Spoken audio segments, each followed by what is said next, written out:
On this channel, $1 Million Made Easy, we love to run numbers for people. What we do is we take the actual historical returns for the S&P 500 for the last 100 years, and we project ahead what similar returns might do for you in the future. And the result of that is a possible range of what may happen in the future. And to run numbers for you, I just ask you to put this in the comment section, your beginning balance, your monthly contribution, and your desired increase. Now, I've been getting some complicated questions. I just would like to have, just give me your beginning balance, your monthly contribution, and this right here, and I will run it for you. Any more complicated ones, I really can't do that for you. And we'll run it for at least 20 years. And again, thanks for watching this channel. What we want to do is I got a request for somebody that says he's 50 years old, and he currently has $1.1 million already saved up. Congratulations on that. And he's not going to add anything to it. He just wants to know where he might be. He wanted to know for 10 years, and I said I'm really not comfortable running it for 10 years because you could run into a bad decade, you could run into a good decade, even 20 years. It's a little bit uncomfortable for me, but I will run it for 20 years. And he said, yeah, go ahead and just do it for 20 years. Of course, he'd be 70 by then. Here's the 1.1 million he's putting in. We'll see what would happen in the last 100 years, where these numbers would lead to, and that'll give us a range of what it might be in the future. So that scenario, the worst case for a 20-year period in the last 100 years is right here in 1929. We've looked at that so many times. 1929 was such a horrible time.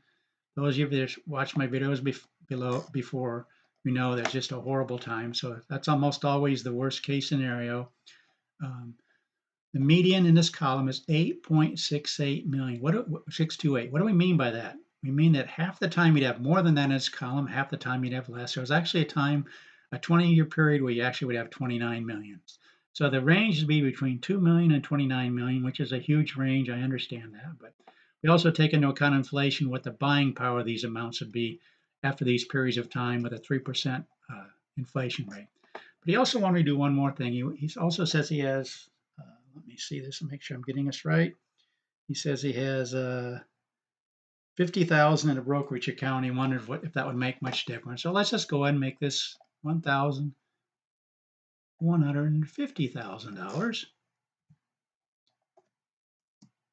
So that would mean there's a 1,150, and we're going to run this and see if these values change much. See if this puts it over 9 million for the median.